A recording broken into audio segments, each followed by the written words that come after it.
Kung interesado ka kumita sa YouTube at magkaroon ng ganito, panoorin mo lang tong video na to. Nakuha ko lahat ng mga to without showing my face and without viewers hearing my voice. Kasi lahat ng mga to ay nanggagaling sa faceless YouTube automation ko. Ang galing! Sa video ito ay tuturuan ko kayo paano mag-umpisa ng faceless YouTube channel even with the recent July 15 update ni YouTube. And just to give you some proof, yes, kumikita pa rin kami dito. Boom! Panis! Malamang nakita mo na to mga faceless YouTube channels na to, and yes, sabihin na natin, eto yung mga kinikita nila. For today's video, ay tuturuan ko kayo paano gumawa nito. Kaya naman, just sit back and relax at tayo na't magpayaman. Hey, OG intro ko yarn! Guys, marami nagpanic nung nilabas ni YouTube etong July 15 update. Eto yan. At akala ng karamihan ay mawawala na ang YouTube automation. No, no, no! Nope! In fact, gumawa nga ako ng bagong account just to test kung may nagbago nga ba sa paggagawa ng YouTube automation ngayon mga pare. Nag-test ako ng bagong channel kung may mababago ba at in just 20 days meron ka agad akong 22,000 subscribers. So eto yan, trailer lang muna. Boom!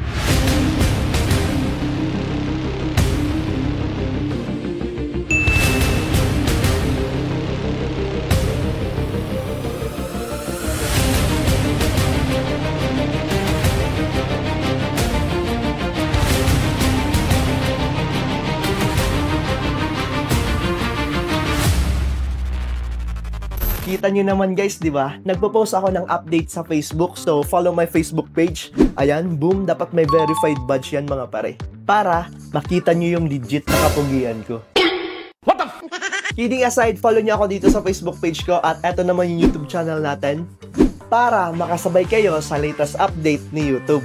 Don't you say it left. Come on! So ngayon, in this video, magbibigay ako ng guide para tuloy-tuloy pa rin yung grind.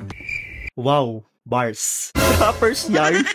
So let's proceed mga pare. Dapat bago kayo mag-YTA, eto muna dapat ang dapat nyong malaman. Ilang dapat yun? Tagal mo kasi mag-vlog eh. Hindi na tuloy ako sanay mag-vlog. So eto yung mga bagay na dapat mong malaman bago ka mag-YTA. Yan! Tadali mo!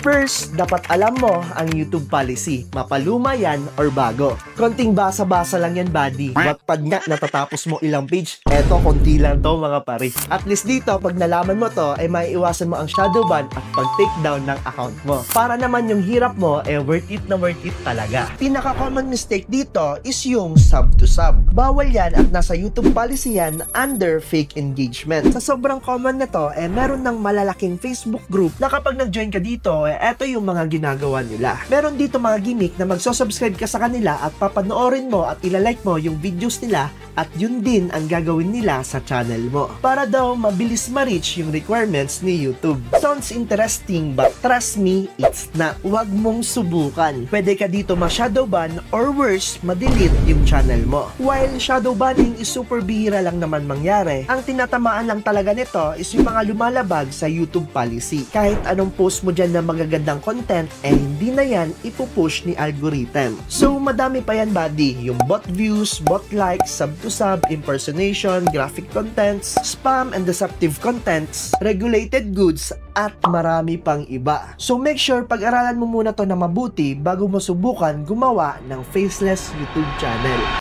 Bago tayo mag-proceed sa susunod, eto na naman.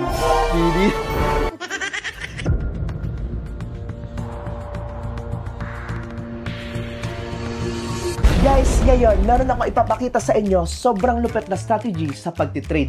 Matagal na to, pero trust me, it really works. Subok ko na to at ang tawag dito is Parabolic SAR. Eto dyan yung mga recent trades ko.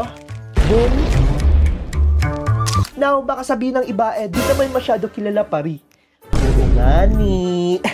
Effective to pare, lalo na dito sa app na ginagamit ko. Ginagamit ko tong strategy na to, Key Expert Option. Super effective niya dyan mga pare. So, ganito kasi yan. Ang parabolic SAR, ang ginagawa niya, nilalagyan niya ng dots yung chart natin sa ibaba at itaas. Paano mo naman malalaman kung magte-trade ka na? Kapag yung dots is nasa baba ng price, magbabay ka na dyan, buddy. At kapag yung dots naman is nasa taas, magsisell ka na dyan. Diba? Ang dali. So, dito kagabi meron ako ni-record na trade ko dyan. Ayan. Boom.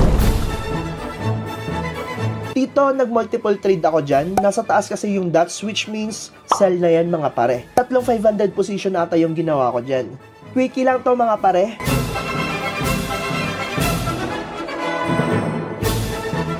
Boom! Tama nga yung prediction natin dyan. Eto, isa pa guys. Dito, nag-buy ako kasi nasa ibaba yung mga dots. Ayan na nga, 4 na 500 yung position ko dyan. Tingnan natin kung pasok to mga pare. Boom! Kita nyo naman, ang lupit talaga ng parabolic SAR. Ang lupit! So ayun guys, kung gusto mo ng indicator na madaling gamitin at madaling intindihin, try mo na yung parabolic SAR. Dito mo yan subukan, Key Expert Option. Mag-sign up ka na dyan. Kung nasubukan mo na to, comment ko dyan sa ibaba, balitaan mo kami mga pare. Yun lang, let's go back to the video. So, yung next natin mga pare is importante to sa pag-YouTube automate. Ito yung branding and selecting your killer niche.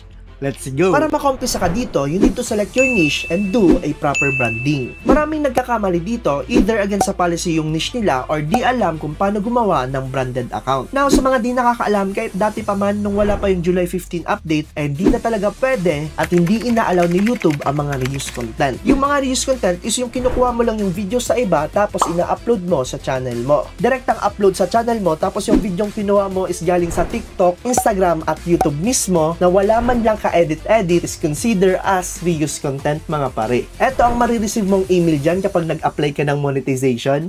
Boom! Kahit ma-meet mo yung requirements ni YouTube, hindi ka dito kikita. Now, yung July 15 update is all about paghigpit para maka-join sa YouTube Partnership Program. In short, sa monetization. Lahat ng reused at massive produced contents ay bawal. Ito yung mga example ng mga massive produced contents.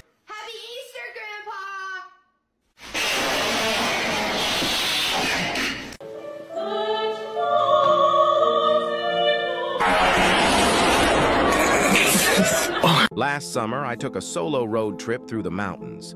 I wanted some time away from everything. Just me, my thoughts, and the open road. I was driving late one night when my car started sputtering and eventually died. And just to be clear here, using AI tools, either voice man yan or graphic, is ina-allow ni YouTube. As long you make original contents out of it. Dito sa akin galing ayan, si Sarah, legitimate YouTube team. O, diba? Ang galing. So, this is the time para pumasok ka dito. Kung di mo alam, meron kaming community wherein marami dito nagtutulungan. And no, hindi to boost or sub for sub. Bawal nga ni. Dito, hindi kami nagre-reveal ng mga channels namin for algorithm purpose only mga pare. And di ko naman sinasabi na sumali kayo dito kasi you can do YouTube automation totally for free. Pero if you want less mistake at diretso na kaagad sa pagiging successful dito, join ka na sa Blueprint exclusive group natin mga buddy. Baka Blueprint yarn. Lupet ko talagang sumingit. Link in the description below. Hanapin nyo na lang, baka nasa comment section. Let's go! Kita-kits tayo dun mga pare. Last but not the least is to out-compete your competitors. Isang factor dyan is having proper tools. CapCut for video editing, ChatGPT for script writing, 11 Labs for voiceover, to name a few. Yung mga niche na pwede nyong gawin is etong mga to. Eto yung top 3 ko. These are the top 5 scariest atmospheric phenomena that even scientists can't explain. If you're not scared, you're immune to fear. Comment which one you think is the scariest. But first, you will have incredible luck if you like and subscribe to my channel until this video ends. These high school teachers came up with the most beautiful idea to celebrate their graduating students. They built a time machine where preschool students walked in one side and 12th graders came out the other. It became a gentle reminder for teachers and parents of just how fast time flies. This is what happens when the wrong player drinks water, because when Vardy was thirsty, he just drank the whole can. And when Neymar wanted a drink, he started drinking in the middle of practice.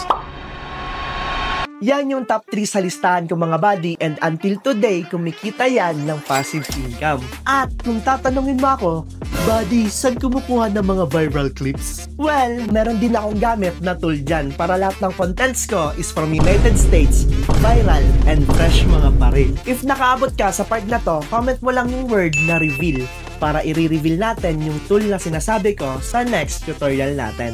Gusto mo yun? Yun lang mga buddy. Until next time, bye-bye!